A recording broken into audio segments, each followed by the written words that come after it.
Berapa lama kamu mau begini, bro? Kamu kok begitu terus sama aku? Kenapa kasar kata-katamu? Kenapa kamu fitnah saya? Saya tidak begitu loh.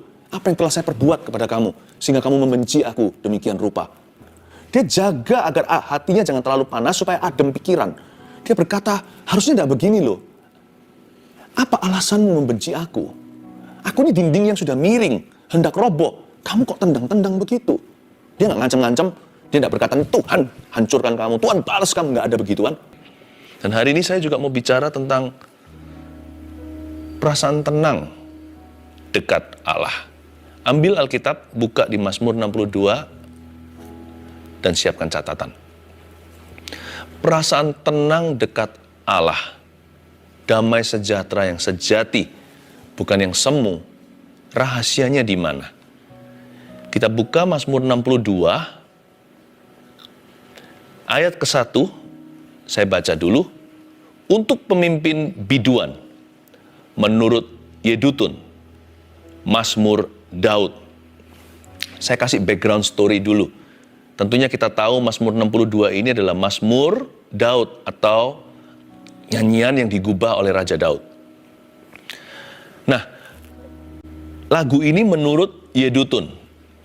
Yedutun ini siapa? Yedutun adalah seorang worship leader di zaman Raja Daud.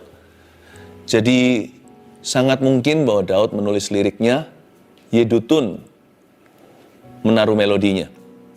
Karena orang ini adalah seorang musisi yang sangat bakat sekali. Nah, Yedutun ini di kitab Tawarik, keluarganya dia adalah usher atau porter.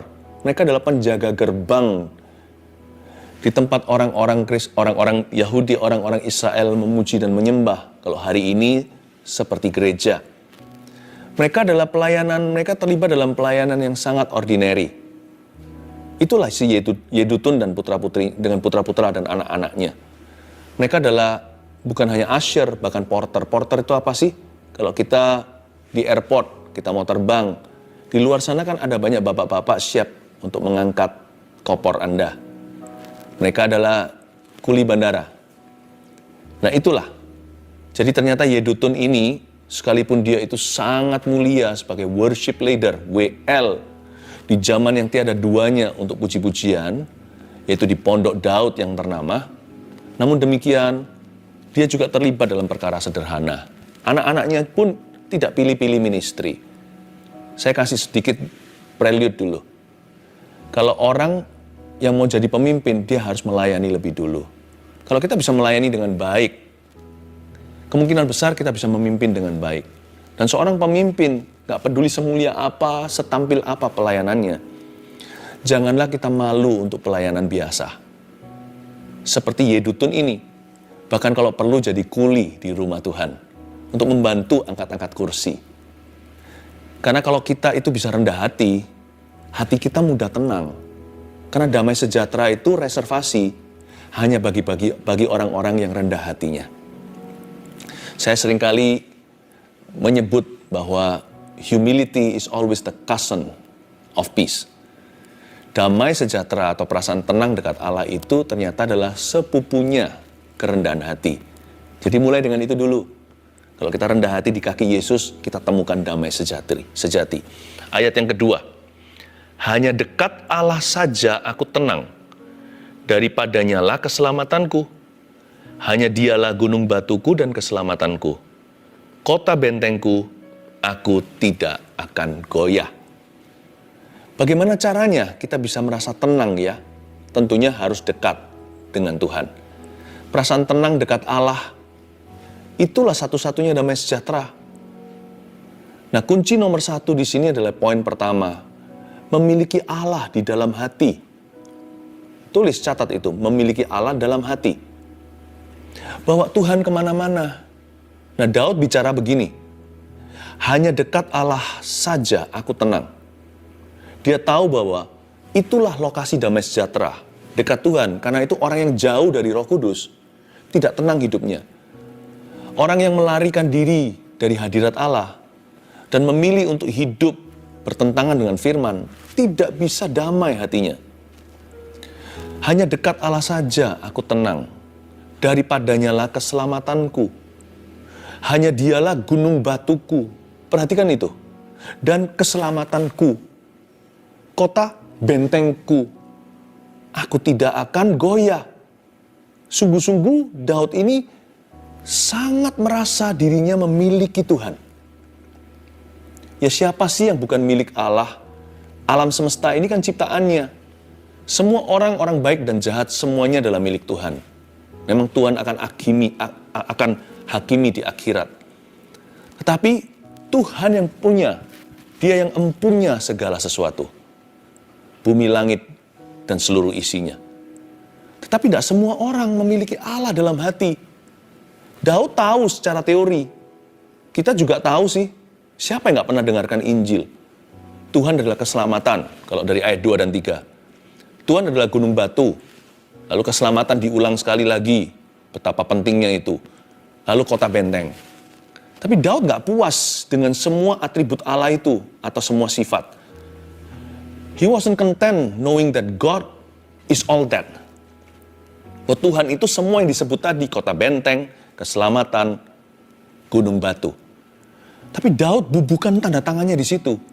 Rasa memiliki Allah itu sangat tinggi di dalam hatinya. Berarti orang ini hatinya melekat pada Tuhan, maka Tuhan meluputkan. Maka Tuhan mendengarkan ketika dia teriak, berseru minta tolong. Daud membubuhkan tanda tangan, inisialnya ada di situ dengan kata ini. Di balik setiap atribut Allah atau sifatnya, gunung batu dia tambahin ku, gunung batu ku, kota benteng ku, keselamatan ku. Dia sangat memiliki sense of ownership atau perasaan memilikinya itu sangat tinggi. Lain cerita dengan Raja Saul. Raja Saul waktu ditegur ketika dia salah, dia nggak taat pada firman Allah. Samuel datang untuk mengkoreksi, untuk menegurnya dengan keras. Raja Saul bukannya bertobat, dia berkata begini, kasih aku hormat di depan umatku. Salah rasa memiliki. Itu umat Tuhan, dia rasa itu umatnya dia. Kasih hormat dong di depan umatku. Kalau kamu hormati aku di depan umum, aku akan kembali melayani Allahmu. Terbolak-balik. Umat Tuhan diklaim sama dia. Allahnya dia dilempar-lemparkan. Dia berkata, kalau kamu menghormati saya akan layani Tuhanmu. Tapi Daud gak begitu. Dia selalu berkata, dialah Tuhan dan Rajaku. Kota benteng dan keselamatanku. Gunung batuku. Rasa memiliki Allah sangat tinggi. Cintai Tuhan dalam hati. Dalam jiwamu harus tinggal hadirat Allah. Jangan jadikan Tuhan itu agama. Jadikan Tuhan itu hubungan. Jangan hanya hubungan pribadi doang. Hubungan yang sangat intim dengan Tuhan. Tapi Pastor Philip, saya nggak layak. Justru orang nggak layak itu yang harus masuk hadirat Allah untuk dilayakkan. Justru yang namanya orang Farisi merasa dirinya layak. Si ahli Taurat itu di bait Allah doanya munafik dan berkata, aku puasa sekian kali, aku memberi itu dan ini. Tapi pemungut cukai itu memukul-mukul dadanya dan berkata, Tuhan ampuni aku, mohon terimalah diriku. Dan Tuhan berkata dalam perumpamaan itu, orang berdosa yang berseru, yang apa adanya dengan Tuhan, yang mendekat dengan hatinya dan merangkul hadirat Allah, orang itu pulang dibenarkan.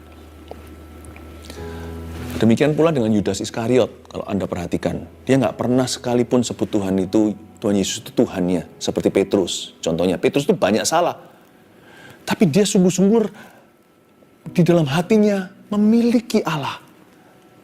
Rasa memilikinya tinggi dan berkata, you are my God. Engkaulah Mesias, juru selamatku. Engkaulah Tuhan dan Allahku. Yudas selalu sebut dia, pol-polnya maksimal hanya guru.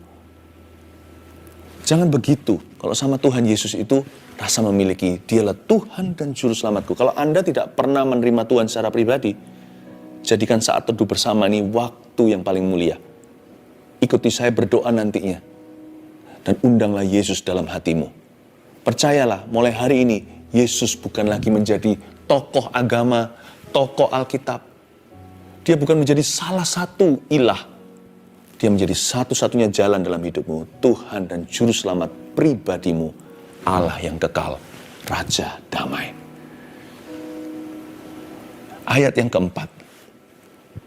Berapa lamakah kamu hendak menyerbu seseorang? Hendak meremukkan dia, hai kamu sekalian, seperti terhadap dinding yang miring, terhadap tembok yang hendak roboh. Mereka hanya bermaksud menghempaskan dia dari kedudukannya yang tinggi. Mereka suka pada dusta. Dengan mulutnya mereka memberkati, tetapi dalam hatinya mereka mengutuki. Selah. Ayat 4 dan 5 adalah poin kedua.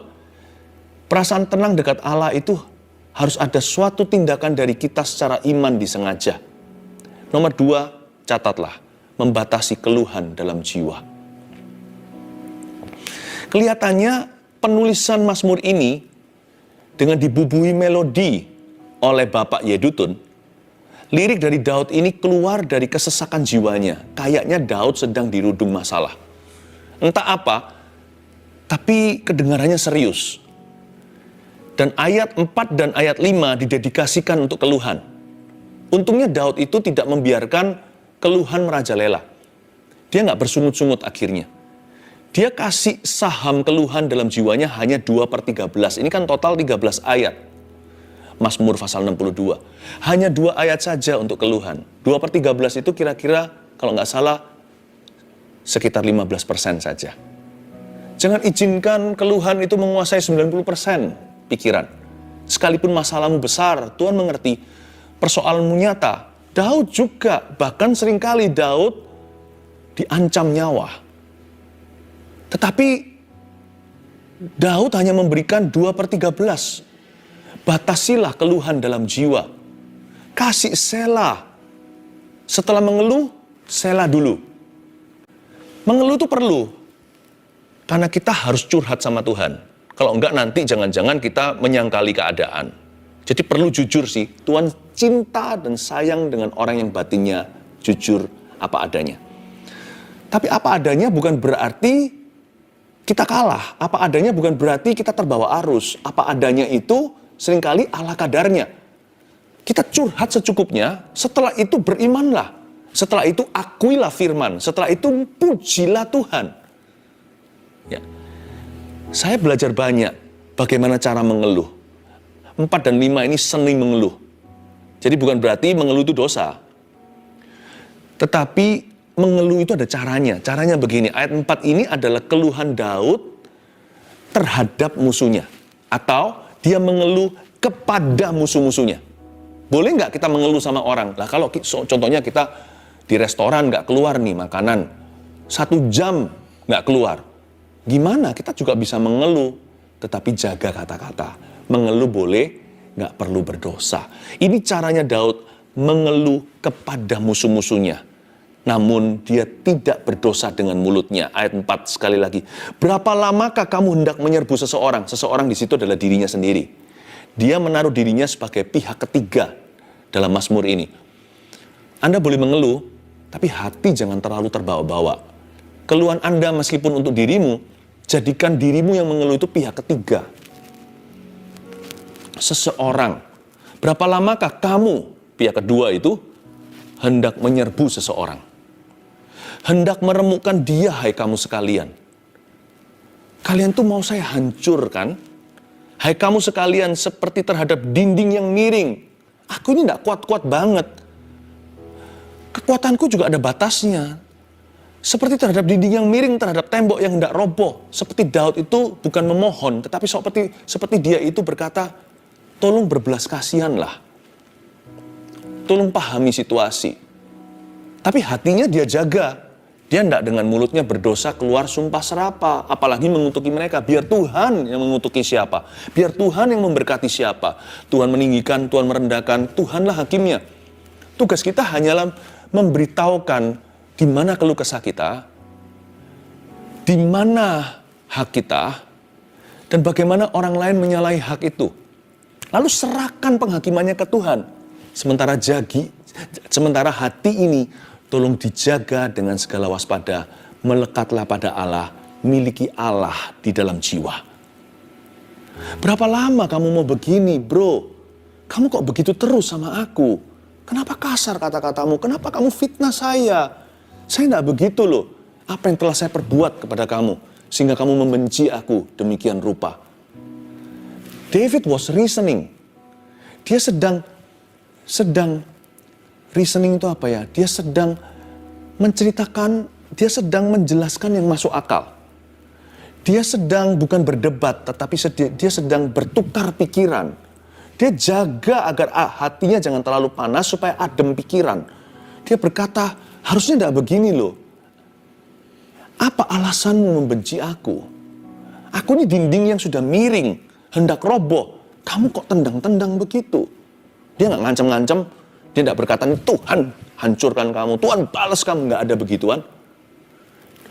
Boleh mengeluh, harus bahkan. Tapi perhatikan caranya. Tidak segala cara dihalalkan. Hanya karena Anda yang benar, orang lain yang salah. Hanya karena tujuannya benar bukan berarti segala cara diterima. Lalu ayat 5 adalah keluhan Daud bukan kepada musuh-musuhnya, keluhan Daud kepada Tuhan tentang musuh-musuhnya. Dia mengeluh tentang mereka. Mereka, sekarang dia berkata mereka, tadi kan dia beritahu kamu, sekarang dia pakai kata mereka. Mereka hanya bermaksud menghempaskan dia dari kedudukan yang tinggi. Ini dia bicara tentang dirinya sendiri. Mereka suka kepada dusta. Dia curhat sama Tuhan. Curhat sama Bapa. Dia curahkan hatinya. Di mana dia kesel sama mereka. Tuhan, mereka itu hanya bermaksud menghempaskan aku. Maksud mereka itu nggak baik. Udah jelas sekali, ini bukan asumsi. Mereka memang mau aku jatuh. Pembunuhan karakter terjadi. Mereka suka kepada dusta yang mereka lontarkan itu loh. Daud itu bicara fakta. Dia nggak bicara perasaannya. Yang mereka sebar-sebarkan itu nggak benar tentang aku. Aku nggak pernah berbuat begitu. Aku nggak pernah ngomong begitu. Dengan mulutnya mereka memberkati. Tetapi dalam hatinya mereka mengutuki. Daud jadi ingat waktu lagi pesta, atau lagi diundang ke rumahnya, atau lagi ada acara apa. Orang-orang ini manis-manis, cipika-cipiki, cium pipi kanan, cium pipi kiri. Tuhan berkata, tapi Daud tahu orang itu berbuat apa di balik layar. Ketika dia membalikkan badannya, mereka menusuk dari belakang. Daud berkata, orang-orang ini Tuhan, mereka memberkati dengan mulutnya. Tapi dalam hatinya mereka mengutuki saya. Daud tidak suruh Tuhan, Tuhan, kau harus begini. Kau harus bela dengan cara begini. Biarkan mereka bernasib demikian. Dia nggak suruh Tuhan begini dan begitu. Coba kalau Anda baca ayat 5. Dia tidak membuat konklusi. Dia hanya mencurahkan hati. Lalu serahkan ke tangan Tuhan. Lalu dibubui, berikutnya bukan dibubui, ditutup dengan kata Selah. Udah, enough is enough. Kalau Anda mau tenang dekat Tuhan, jangan panik seenaknya. Jangan marah kesumat. Miliki Allah dalam hati, lalu setelah itu batasi keluhan dalam jiwa. Ayat yang ke-6. Hanya pada Allah saja kiranya aku tenang, sebab daripadanya lah harapanku. Hanya dialah gunung batuku dan keselamatanku, kota bentengku, aku tidak akan goyah. Repetisi. Apakah Anda sadari? Diulang lagi dari ayat yang ke-2 dan 3. Tapi kalau kita baca dengan seksama dan teliti, ini satu oktav lebih tinggi. Awal mulanya di ayat 2 dikatakan hanya dekat Allah saja aku tenang, daripadanya lah keselamatanku. Kalau bisa selamat, udah pas-pasan. Itu rescue. Seperti orang sedang berada di rumah kebakaran, lalu setelah itu ditolong oleh pemadam kebakaran, lalu digendong keluar, anak kecil, nenek tua. Selamat aku, haleluya. Daud sudah tidak di level itu. Kalau seksama kita baca, ayat 6 bunyinya, hanya pada Allah saja kiranya aku tenang, masih sama. Sebab daripadanya lah harapanku. Tiba-tiba secercah harapan setelah dia keluh kesah, gundah gulana. Ketenangan itu cikal bakal pengharapan. Kalau Anda tenang dulu, pengharapan bisa masuk kemudian. Dengan mudah Tuhan bicara, memberi janji yang baru. Ini satu oktav lebih tinggi. Lalu muncul kata-kata yang sama tadi, gunung batuku, kota bentengku, keselamatanku. Dengan dibubuhi, ku. Di akhir setiap atribut dan sifat Allah, dia berkata, itulah Allah saya, itulah Tuhanku.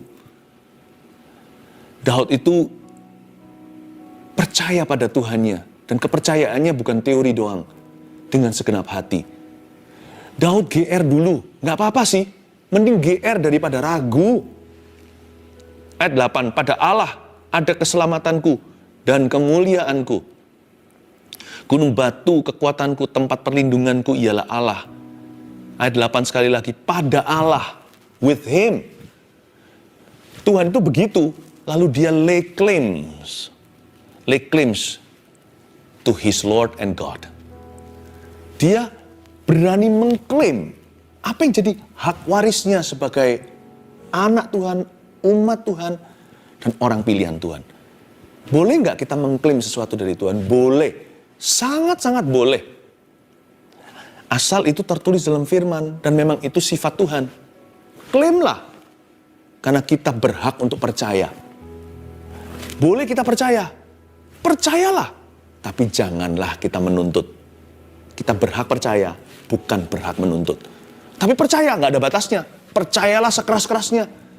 Percayalah sepenuh-penuhnya, segenap-genapnya. Percayalah sejauh-jauhnya, sejauh hatimu bisa percaya. Percayalah, jangan ragu, jangan bimbang. Setinggi-tingginya percaya, sedalam-dalamnya. Selebar-lebarnya percayalah kasih Yesus. Percayalah dia sanggup, percayalah dia mampu, percayalah dia mau.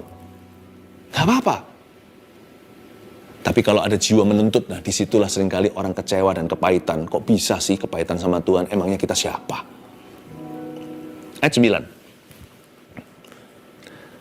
Percayalah kepadanya setiap waktu, hai umat. Curahkanlah isi hatimu di hadapannya. Allah ialah tempat perlindungan kita. Selah.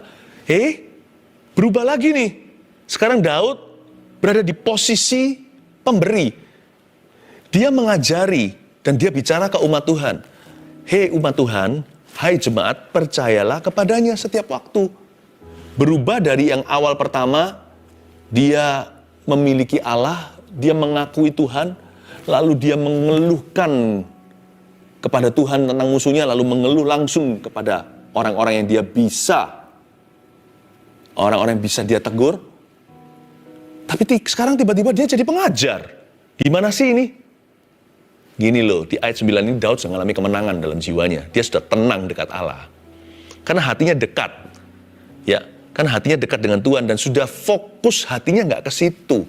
Pada kekecewaan, ketidakadilan yang dia rasakan, gimana perlakuan manusia, atau situasi kondisi keadaan, meskipun masalahnya masih ada. Kan ini doa, ini nyanyi. Kan di luar sana mereka masih merencanakan yang bukan-bukan. Mereka masih mau melakukan sesuatu yang jahat kepada Daud. Tetapi Daud sudah menang sih. Dalam rohnya dia sudah victory. Percayalah kepadanya setiap waktu, hai umat. Dia taruh dirinya sebagai pengajar. Curahkan isi hatimu di hadapannya ya. Allah ialah tempat perlindungan. Selah. Tempat perlindungan kita, selah. Yang ketiga, perasaan tenang dekat Allah. Yang ketiga adalah melayani kebutuhan jiwa-jiwa. Paling tenang itu ya, kalau kita sudah menang. Lalu kita bisa melayani orang lain dan memperhatikan kebutuhan orang lain. You know, ministry is very good for you and me. Pelayanan itu baik untuk kita loh. Pelayanan jikalau dijalankan dengan benar, dengan sikap hati yang benar pula, akan mendatangkan damai sejahtera. Makanya pelayanan bisa jenuh itu salah fungsi ministry dalam hidupmu. Ada orang berkata, aku harus jaga diri supaya bisa melayani. Salah. Ya iya betul, kita harus jaga diri. Tapi sebenarnya, sejujurnya, pelayanan itulah yang menjaga kita. Gara-gara kita pelayanan, kita takut jatuh dalam dosa. Nanti orang pikir apa? Itu bukan takut akan manusia loh. Tapi takut untuk menjadi batu sandungan. Itu salah satu daripada kekang pelayanan. Betapa indahnya, ministry protects us. Pelayanan itu membuat kita itu jadi lebih stabil orangnya dan hidupnya. Jadi kalau kita mau betul-betul mendapatkan rasa tenang yang sejati dekat Tuhan, harus pelayanan. Pelayanan gak tentu harus yang formal atau apa, minimal peduli dengan orang lain. Selama masa pandemi, terus terang saya beritahu, saya dan tim, kami merasakan sukacita, damai sejahtera. Mau tahu kenapa? Karena kami melayani Anda. Kami tidak melulu mikir tentang diri sendiri, ketakutan, jangan sampai nanti sakit. Kita juga jaga diri. Tapi kita tidak biarkan pikiran kita fokus hanya ke situ melulu. Kita mikirkan dirimu, saudara-saudaraku jemaat tercinta. Itu membuat kita sukacita dan menambah damai sejahtera. Membuat hidup kita itu tenang. Karena Tuhan tidak mungkin akan membiarkan kita. Karena kita diam-diam di hati ada perasaan begini loh. Tuhan yang punya kepentingan kok atas hidupku. Karena hidupku jadi alat. Jadi instrumen kasih karunia-Nya. Masa Tuhan akan serahkan saya? Masa Tuhan akan serahkan kami? Pelayanan membuat kita jadi percaya diri. Dan percaya Tuhan lebih lagi. Menjadi confident orangnya. Ya, itu dia. Karena itu janganlah biarkan dirimu menganggur secara rohani ya. Sekalipun mungkin ministry tidak seperti dulu, belum terbuka social distancing hari-hari ini. Tapi sebenarnya bisa loh. Kalau kita cari-cari, pasti ketemu. Pelayanan itu bisa dalam cara yang paling sederhana. Memperhatikan orang lain yang kita sudah kenal. Termasuk keluarga terutama. Kita bisa memperhatikan si itu gimana ya. Bisa saya doakan nggak hari ini ya. Saya rasa orang tidak akan menolak doa di zaman-zaman seperti ini. Pelayanan nggak harus formal. Pelayanan itu selalu personal. Bisa kok. Buktinya kita kalau mau cari-cari salahnya orang aja ketemu. Masa cari-cari pelayanan nggak bisa? Pelayanan itu bukan tampil. Roh tampil itu bukan pelayanan.